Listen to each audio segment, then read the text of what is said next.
Avant de suivre la vidéo, abonnez-vous et cliquez sur la cloche pour recevoir toutes les notifications afin de ne rien rater sur Kassaï Développement TV. Pour être informé, éduqué, suivez Kassaï Développement TV. Merci de suivre le pas. Kassaï Développement TV. Kassaï Développement TV pour une éducation citoyenne responsable. Kassaï Développement TV. Mesdames et messieurs, fidèles internautes, merci de nous choisir, Kassaï Développement TV pour votre information, pour votre formation, pour votre éducation et pour votre divertissement. Kassaï Développement TV, comme vous le savez, nous sommes là et vous qui étiez déjà avec nous au cours de nos 2 vidéos passées, nous vous avions donc promis la suite de la réflexion avec le docteur Badibanga Sambou Kabisala. Les 2 numéros précédents, il s'agissait de la réflexion sur l'éducation, comment notre éducation pouvait influencer le développement au niveau de l'Afrique et faire jouer à la République démocratique du Congo son rôle de gâchette, selon bien sûr France Fanon qui avait dit que l'Afrique a la forme d'un revolver dont la gâchette se trouve en République démocratique du Congo. Donc, par rapport à sa position, la République démocratique du Congo a un grand rôle à jouer dans le développement, dans l'avancement de l'Afrique. Alors, aujourd'hui, nous allons quitter l'éducation, comme nous vous l'avions promis, c'est pour parler santé.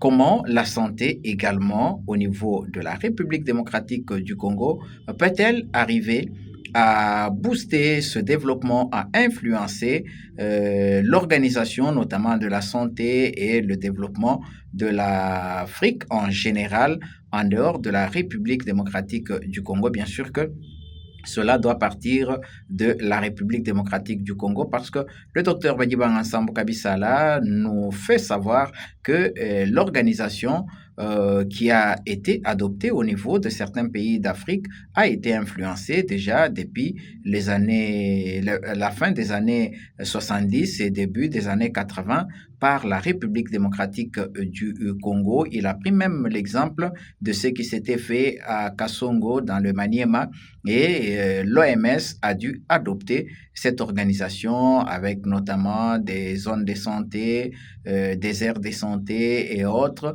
Ce sont des expériences parties de la République démocratique du Congo. Alors, pour lui, il faudrait davantage renforcer cela, notamment en République démocratique du Congo, mais aussi cela peut être aussi suivi par les autres pays de l'Afrique, comme ce fut déjà le cas pour l'ancienne organisation. Et maintenant, il faudrait pousser encore plus loin la réflexion afin de pouvoir davantage influencer l'organisation au niveau du secteur de la santé et cela peut partir, il dit que c'est possible que cela puisse une fois de plus partir de l'Afrique centrale, donc de la République démocratique du Congo parce que déjà 78, 79, 80, ça a été fait, l'exemple a été suivi, l'organisation adoptée en République du Zaïre d'antan a été suivi, adopté par l'OMS, l'Organisation mondiale de la santé, et suivi dans certains pays de l'Afrique. Et c'est encore possible que aujourd'hui, la République démocratique du Congo puisse jouer pleinement son rôle de gâchette et influencer bien de choses. Ensuite, d'abord, le docteur Badibanga Sambou Kabisala, dans cette première partie, qui ne sera constituée que de son commentaire sur l'actualité. Donc, l'actualité au niveau du pays, qui reste dominé notamment par la déclaration des évêques réunis dans leur organisation appelée SENCO, Conférence épiscopale nationale du Congo. Il y a également le gouvernement à travers le ministre de la Santé qui a fait une déclaration annonçant les soins de santé qui seront gratuits en Ituri pour pouvoir contrôler l'épidémie à virus Ebola.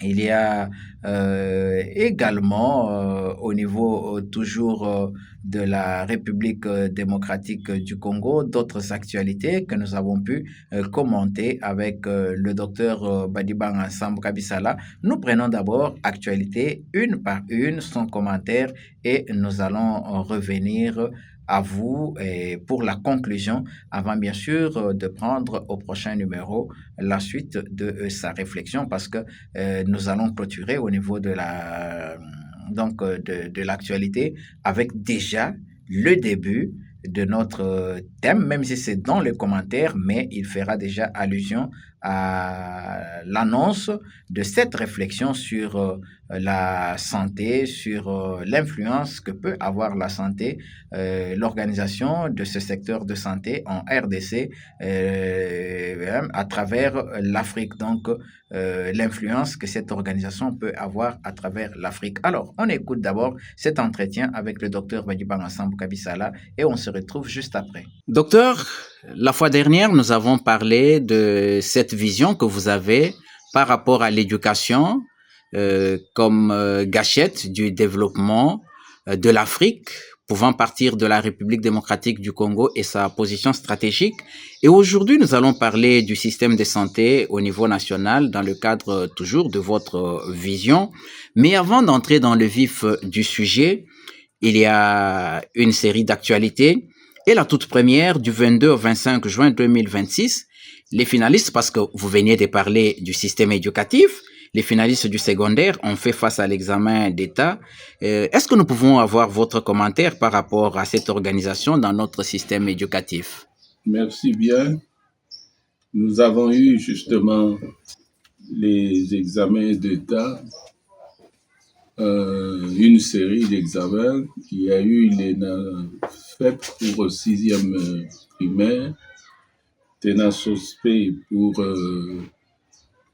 8e cycle terminal de l'éducation de base. Puis, les 2 derniers jours, nous avons eu pour le cycle des humanités. Je réfléchissais par rapport à cette actualité sur les systèmes éducatifs. Ma réflexion était de dire tout simplement tout ce que nous avons évoqué.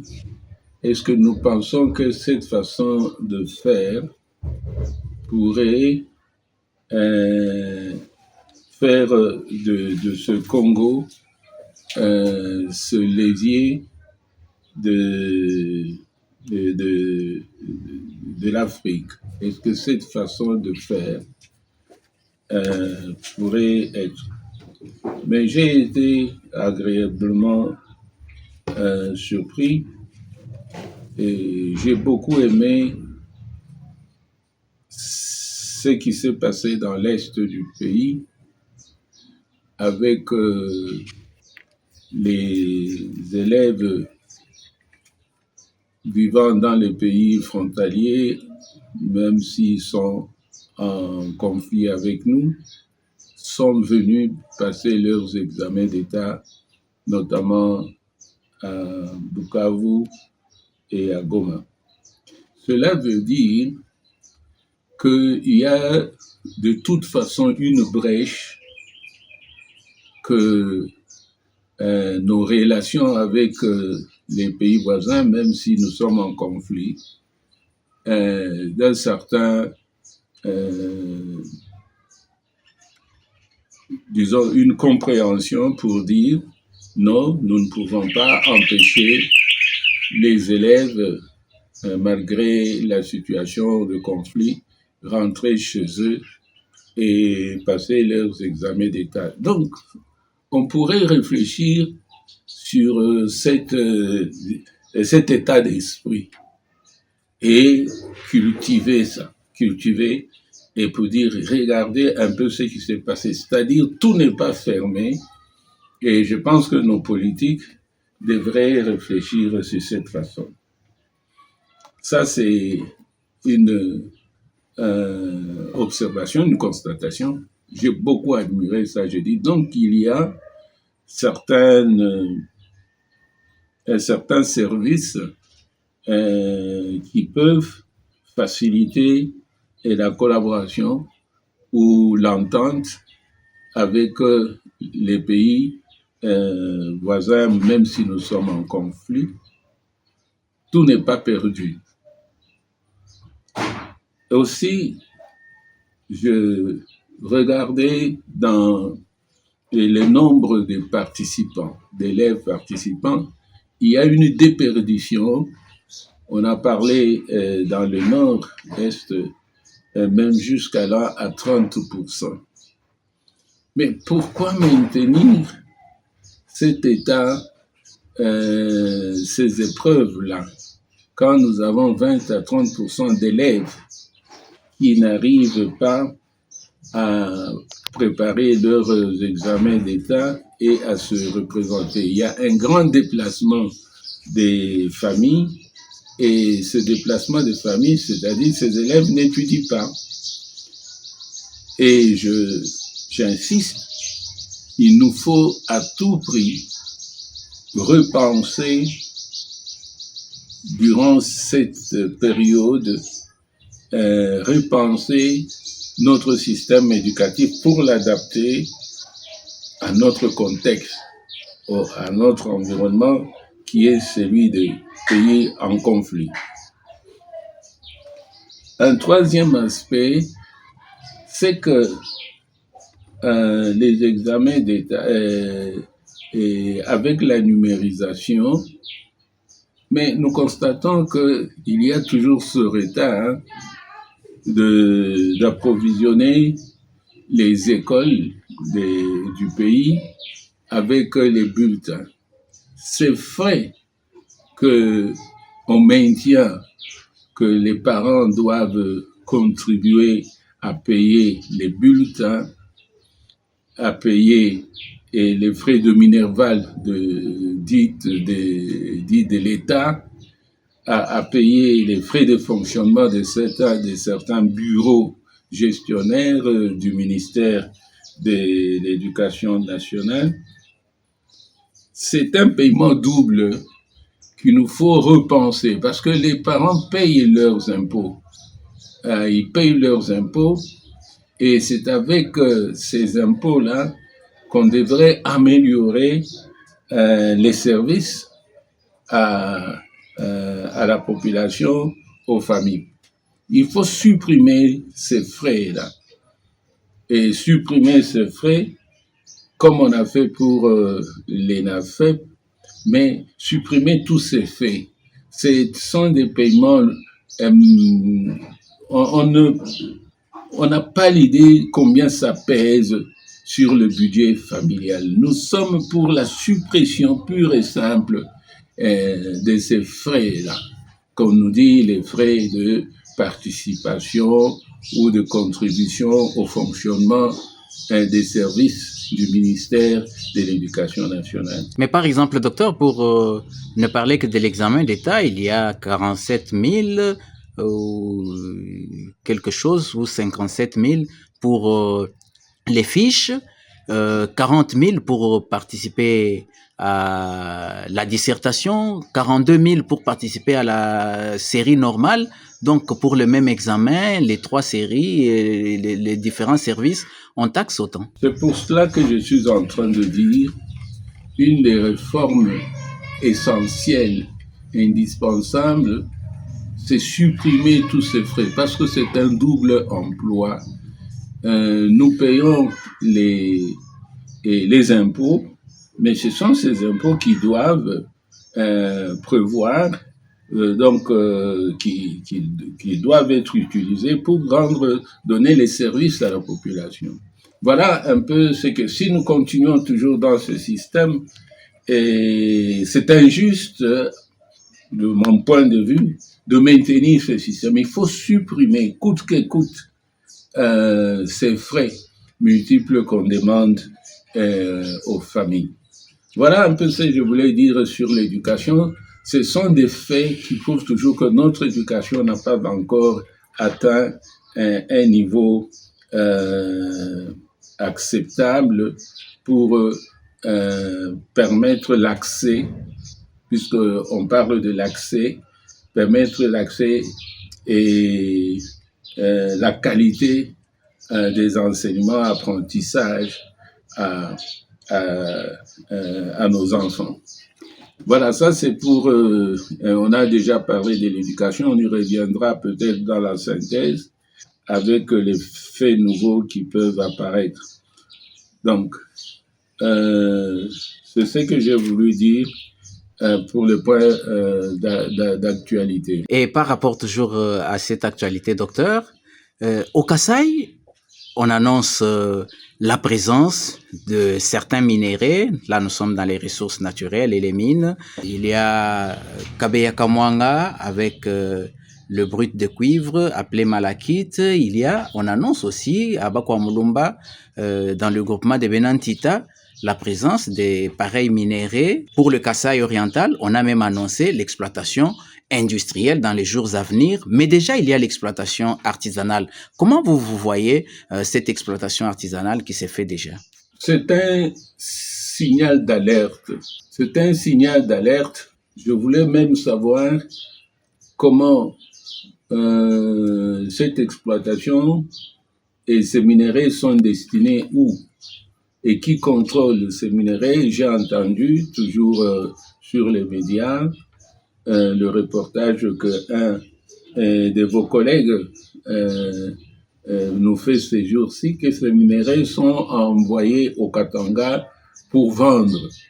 Le signe d'alerte, je pense qu'il ne faudrait pas laisser très longtemps durer cette exploitation artisanale qu'on peut dire sauvage. Sauvage, c'est-à-dire dont les services attitrés ne s'approprient pas. Maintenant, nous avons eu le déclin de notre agriculture quand il y a eu cette libéralisation de l'exploitation artisanale du diamant. Il y a beaucoup de craintes que nous nous précipitions si on ne prend pas garde à cette exploitation artisanale des minéraux et qui pourrait faire en sorte que notre jeunesse, avec ce chômage qui a atteint un niveau que nous disons alarmant, nous risquons de voir encore tous nos jeunes se liguer vers cette exploitation artisanale. Est-ce que j'ai suivi sur les antennes nationales, il y a des associations, des ONG ou des services qui réfléchissent avec l'aide, je crois, de la Banque mondiale, l'appui de la Banque mondiale au Katanga, sur comment encadrer l'exploitation artisanale des minéraux extraits surtout dans la province du Lualaba. Donc, il faut que l'exécutif provincial puisse déjà penser comment encadrer maintenant cette exploitation artisanale au risque d'arriver à un niveau tel qu'il sera trop tard d'encadrer cette exploitation, comme ça n'est le cas avec les diamants, qui ne va pas profiter à la richesse de la province. Donc, c'est ça que je me suis dit, non, il faudrait à tout prix que les instances de pouvoir actuelles au niveau provincial, avec bien sûr l'appui du niveau central, puissent vite reprendre en main cette exploitation et qu'on sache tous les circuits par rapport à nos lois, s'inspirer de l'expérience d'ailleurs pour qu'on ne tombe pas dans les mêmes travers que nous avons connus avec l'exploitation artisanale du diamant. Voilà ce que je voulais dire par rapport à cette actualité. C'est une préoccupation profonde, vraiment très alarmante, dans le contexte du travail de nos jeunes et qui risque de se précipiter en pensant que c'est une manne encore qui leur tombe du ciel. Et voilà, on va encore mal canaliser et les efforts pour relever notre province, et ça pourrait être source de beaucoup d'ennuis. Docteur, on reste encore dans l'actualité avec notamment la SENCO qui a publié dernièrement une déclaration intitulée Le pays va mal, et la SENCO évoque notamment l'état de guerre à l'est de la République démocratique du Congo, mais tout en se focalisant beaucoup plus sur le changement ou la révision de la Constitution. Votre réaction par rapport à cette déclaration des évêques réunis au sein de la SENCO? Je reviens encore à ce que je disais dans les émissions antérieures, précédentes, qu'une gestion politique dans le sens de l'opinion publique, etc., des gestions des rumeurs, des humeurs de l'opinion publique, ne profite pas à l'unité, à la cohésion sociale. J'aurais préféré que les églises sans distinction, et ici en particulier l'église catholique, j'aurais voulu que l'église catholique puisse rester neutre. Comme on dit, l'arbre au milieu du village, j'aurais voulu vraiment que cette église catholique reste neutre. Pourquoi donner sa position? La démarche était assez intéressante d'écouter les points de vue des uns et des autres, mais rester neutre pour dire nous avons écouté et nous pensons que l'opinion aussi publique pourrait maintenant être édifiée, elle pourrait se décider au moment venu. Mais donner la position, c'est une position, d'ailleurs, ça c'est, on le savait. Nous, quand nous avions entendu ça, nous disons il n'y a pas d'autres communiqués ou d'autres positions de l'Église. L'Église se met comme un opposant. Ça nous a beaucoup gênés et nous pensons que ce n'est pas de cette façon-là que l'Église devait s'exprimer, devait rester neutre comme les autres églises qui prennent des positions. Non, vous êtes l'arbre au milieu du village, donc l'arbre, nous disons à palabre, il ne faut pas prendre de position. C'est laisser aux partis politiques prendre position, mais pas à l'Église qui est de la société civile neutre encore par rapport à ce qu'ils disent leur mission prophétique. Ne prenez pas position, laissez aux autres, mais vous nous informez pour que nous soyons édifiés et au bon moment nous prendrons chacun, chaque regroupement, chaque organisation pourrait se déterminer. Mais prendre position classe déjà l'Église dans un camp. C'est très gênant et nous pensons qu'il ne faut pas le faire, qu'ils doivent rectifier ces communiqués à répétition de l'Église nous gênent. Et vous avez vu même, j'ai vu sur les médias, on m'a envoyé certains commentaires disant même qu'il y a certains évêques qui n'ont pas signé cette déclaration. Vous voyez, ça devient incommodant et ça nous met mal à l'aise. Parce que quand on rend une position, ça pourrait être aussi assez honnête si on nous disait sur autant de participants à l'Assemblée et de la SENCO, il y a eu 100, 150, 50 participants, 60 ont accepté cette prise de position et 20 ou 40 n'ont pas accepté. Ça allait être honnête, mais nous dire seulement voilà la position de l'Église. Bon, on peut dire que c'est un consensus dans les débats et dans les prises de position. Quand on fait des réunions, on peut dire qu'il y a eu un consensus, mais dès qu'il y a certains qui n'ont pas signé cette déclaration, cette position de l'Église, ça montre déjà un mécontentement, une division, même si au sein de cette Église, même si ils nous donnent cette impression qu'ils étaient tous unis. Non, il n'y a pas d'union puisque ça apparaît même dans les médias et nous, et les communs des mortels, avec d'autres contacts, nous disons il y a une division. On va commencer à indexer tel évêque ou bien telle paroisse, etc., n'étant pas favorable à l'Église.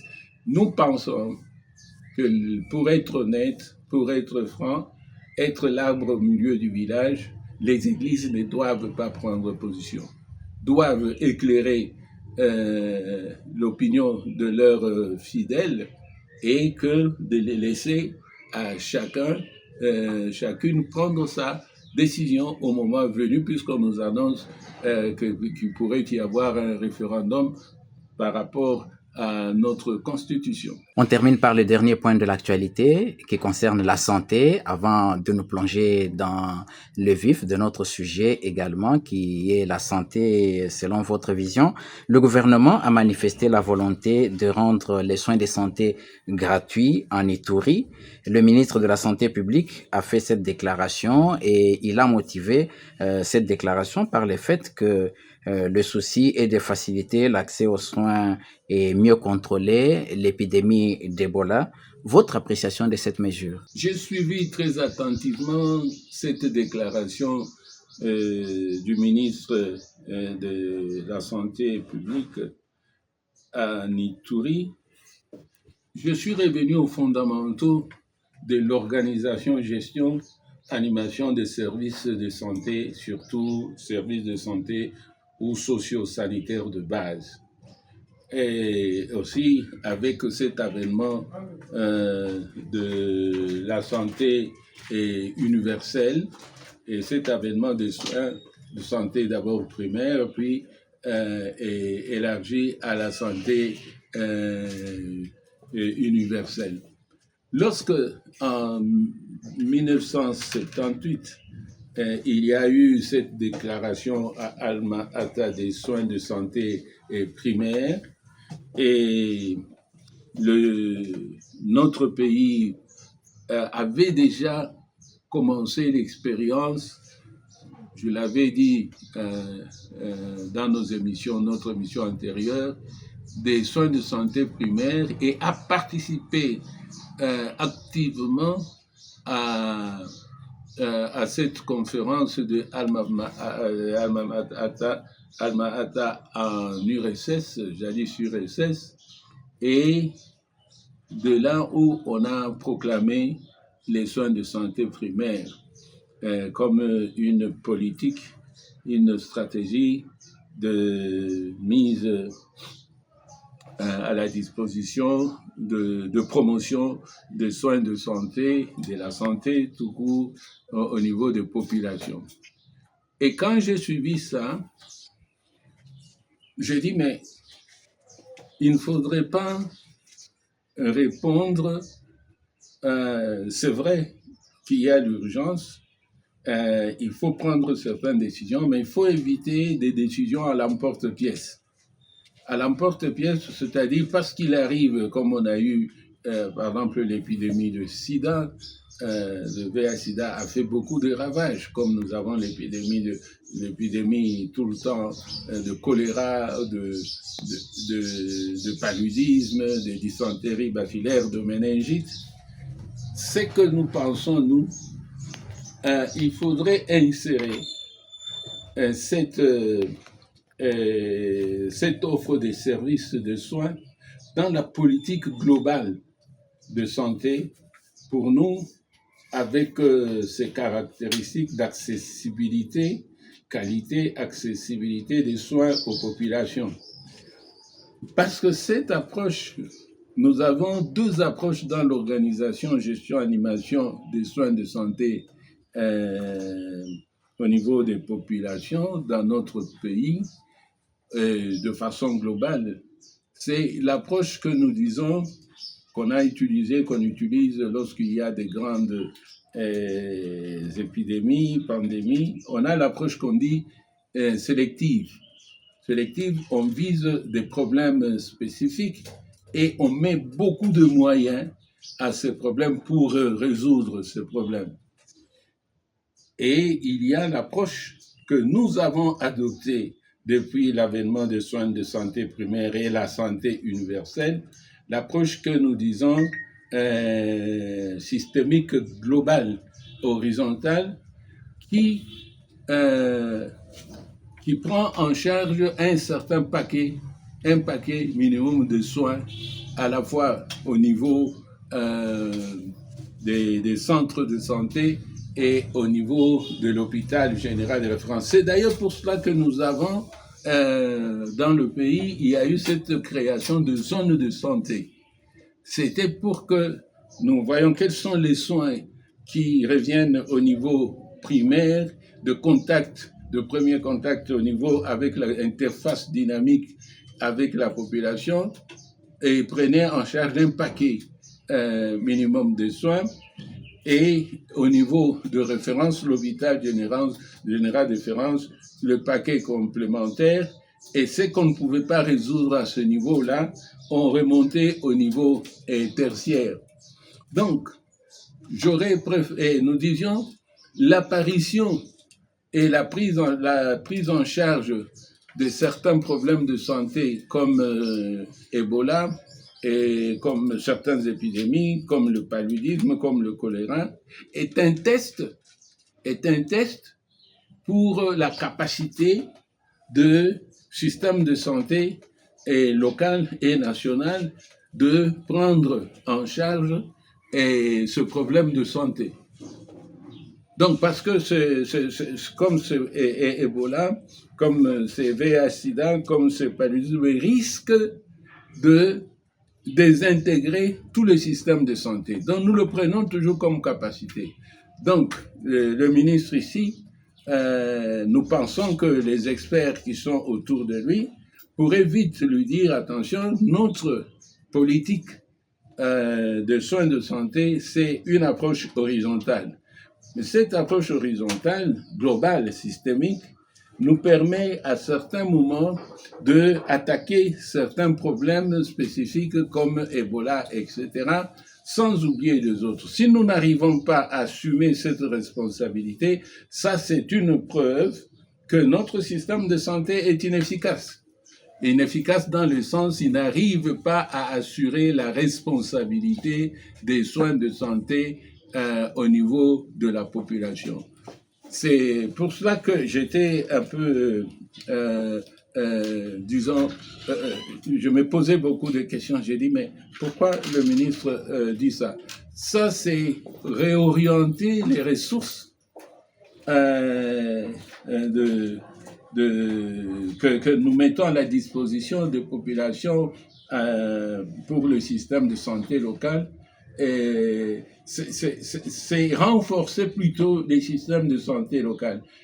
Et vous pensez que la décision de dire on va rendre tous les soins gratuits, il ne faut pas que ce soit seulement une gestion politique. Il faut que cela soit intégré dans la politique de la gestion de la santé au niveau du pays, des soins de santé. C'est la même chose que nous analysons en étant beaucoup plus orientés vers les services sociosanitaires de base. Nous analysons, par exemple, ces questions que nous prenons au niveau du pays, donc que les autorités prennent au niveau du pays. Donc, à bon escient, à tort ou à raison, mais nous disons par rapport aux sollicitations, aux problèmes qui apparaissent, nous disons il ne faut pas faire de la santé universelle, surtout ce que nous devons éviter, faire de la santé universelle une approche sélective, spécifique comme un problème. Non, la santé universelle n'est pas un problème. La santé universelle est une approche qui rentre dans une approche globale d'offre de services de soins de santé à la population, suivant la hiérarchisation, suivant la hiérarchie des soins. Nous avons au niveau local, population et structures de soins de santé. Notre point de contact d'entrée, c'est le centre de santé et certains problèmes peuvent être résolus au niveau de l'hôpital de référence. Sinon, on en réfère au niveau tertiaire, les hôpitaux, disons, universitaires. Nous disons ça, c'est le niveau tertiaire des soins lorsqu'on n'arrive pas à résoudre ces problèmes. Et il y a, voyons un peu les cas, nous avons Ebola, nous avons eu VIH, nous avons le paludisme. Vous voyez, même dans notre pays, avec l'avènement de soins de santé primaire, nous avons mis en place au point ce que nous avons appelé dans les temps et les stratégies de diagnostic et traitement. Les stratégies de diagnostic et traitement, c'est un arbre comme logiciel qu'on fait actuellement dans l'informatique. Les stratégies de diagnostic et de traitement, ce sont les arbres de prise de décision. C'est comme des logiciels en informatique pour permettre justement d'orienter, de faire en sorte que lorsque un malade se présente au niveau primaire, c'est-à-dire du centre de santé, le personnel est formé par rapport aux plaintes du malade à savoir diagnostic des présomptions, c'est quel problème qui amène ce personnel à la consultation. Et à partir de ce problème, on lui montre, selon un arbre de décision, quelles sont les attitudes subséquentes que le personnel du centre de santé doit prendre pour résoudre ces problèmes. Actuellement, il y a dans d'autres pays, il y a au niveau même de notre pays, il y a des institutions qui ont fait la digitalisation, la numérisation avec des logiciels de ces stratégies de diagnostic et traitement. Nous pensions que non seulement il faut dire soins gratuits, ça devient le risque que nous encourons, c'est d'en faire une approche verticale. Verticale, c'est-à-dire on veut résoudre ce problème. Non, on va tomber dans le piège, on risque de désintégrer le système que nous avons mis en place. Par contre, il faut donner l'accent au centre de santé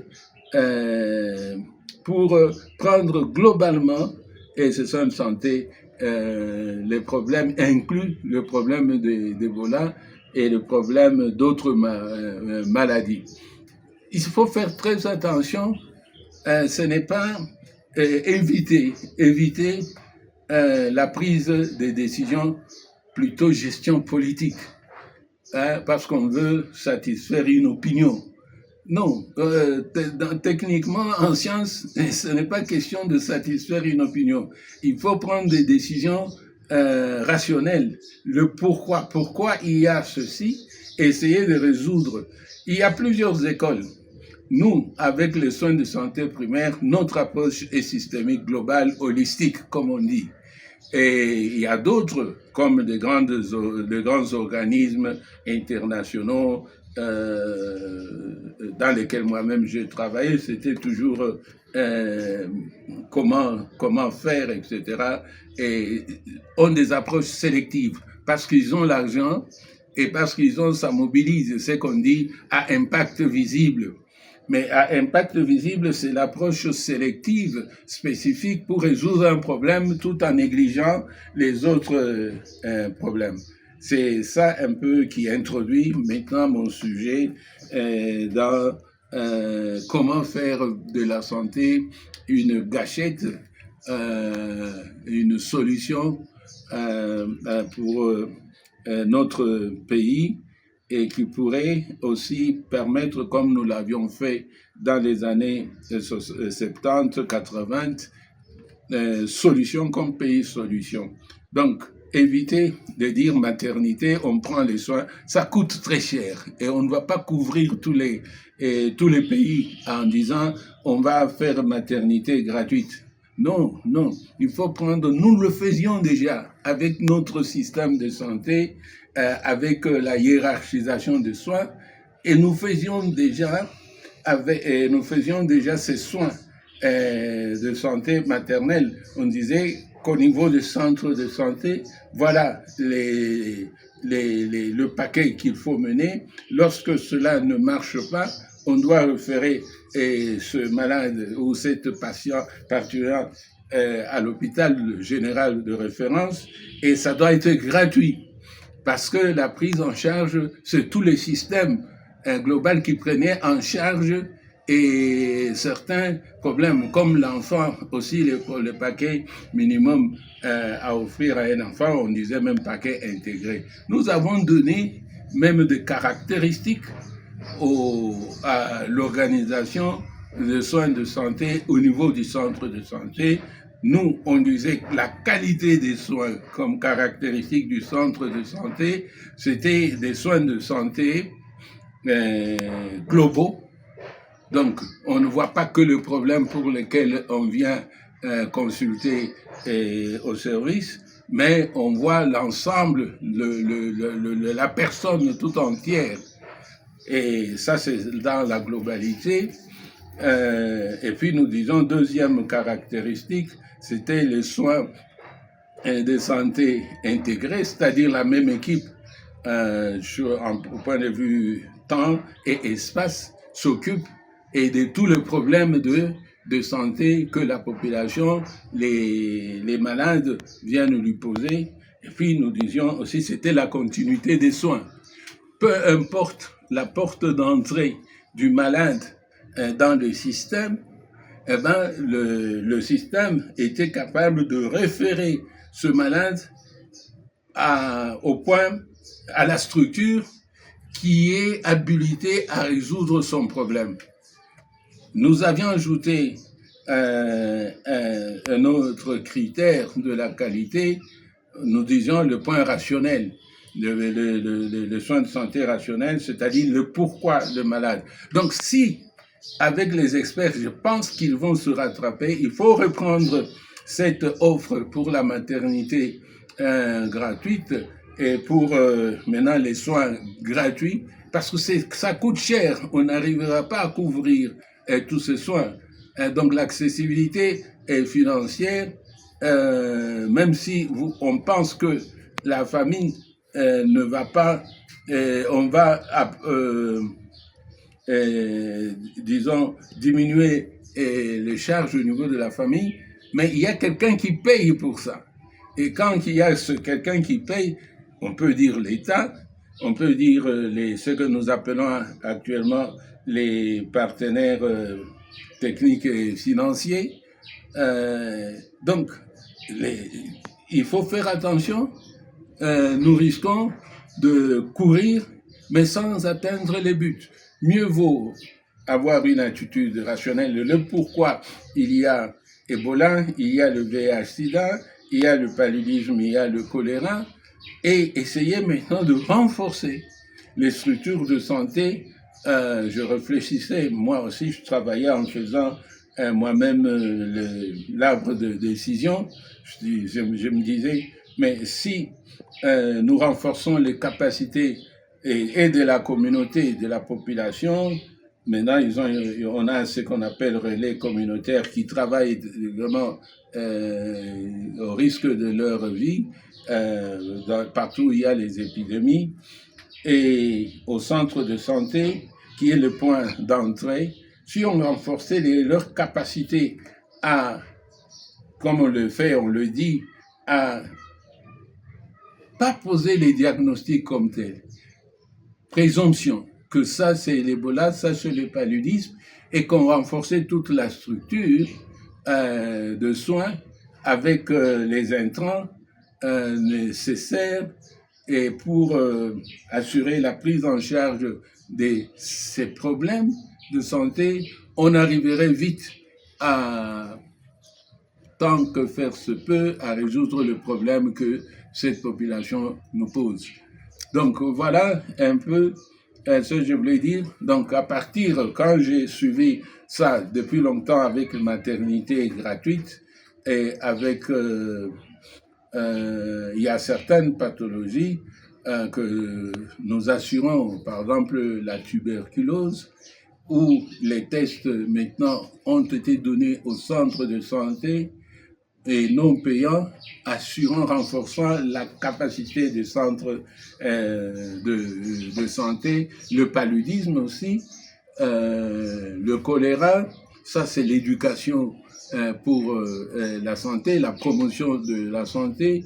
Donc, et nous disons, si on renforçait plutôt ce paquet et ces activités-là, nous arriverons de façon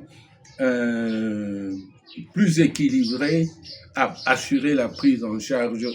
Et ça, c'est notre responsabilité de tous ces problèmes de santé au niveau de notre système. Voilà, ça c'est pour entrer maintenant dans le sujet, à moins qu'il y ait encore un autre point d'actualité sur la santé. Voilà donc, mesdames et messieurs, c'est donc là, cette première partie de cet entretien avec le docteur Badibanga Ansambou Kabisala sur l'influence que peut avoir le secteur de la santé en République démocratique du Congo, l'organisation du secteur sanitaire en République démocratique du Congo à travers l'Afrique en général. Et donc, vous avez bien suivi avec lui que c'est encore possible de pousser loin la réflexion sur l'organisation de ces secteurs et ce que cela peut avoir comme incidence sur la politique sanitaire en Afrique et le développement du secteur sanitaire en Afrique, mais à noter aussi que le secteur de la santé n'est qu'une sous-composante de ce développement. Il y a également le secteur de l'éducation dont il a parlé, qui n'est qu'une sous-composante. Avec le développement de tous ces secteurs, les secteurs de l'éducation, comme il l'a démontré la fois dernière, et également dans son commentaire, notamment sur l'examen d'État, c'est un des points de l'actualité, la passation de l'examen d'État qui vient de se faire en République démocratique du Congo par rapport à l'organisation de l'éducation.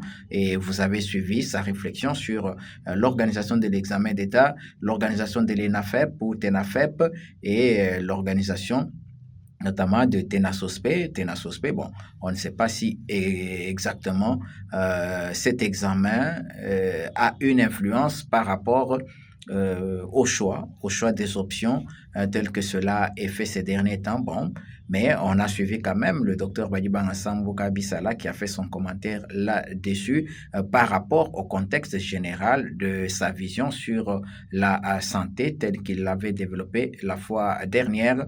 Alors, vous avez suivi déjà à partir du point d'actualité sur le secteur de la santé avec les soins gratuits annoncés pour l'Ituri afin de contrôler le virus la maladie à virus Ebola, l'épidémie à virus Ebola. Vous avez suivi que c'est déjà une introduction de notre thème, comment la santé, comment l'organisation sanitaire en République démocratique du Congo peut avoir une incidence, peut influencer, peut faire jouer à la République démocratique du Congo son rôle de gâchette de ce revolver de France Fanon par rapport au développement de l'Afrique.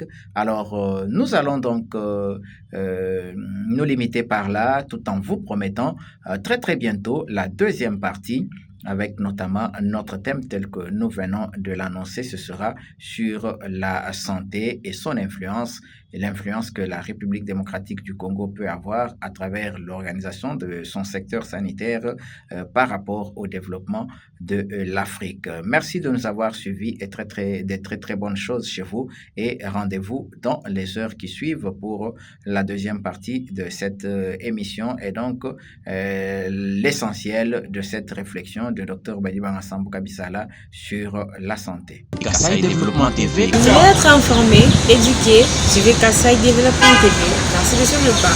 Kasaï Développement TV. Kasaï Développement TV pour une éducation citoyenne responsable. Kasaï Développement TV. Kasaï Oriental, Kasaï Central, Lomami et Sankourou. Suivez KD TV. Merci de suivre le pas. Abonnez-vous à notre page Facebook Kasaï Développement TV. WhatsApp +243 815 068 909.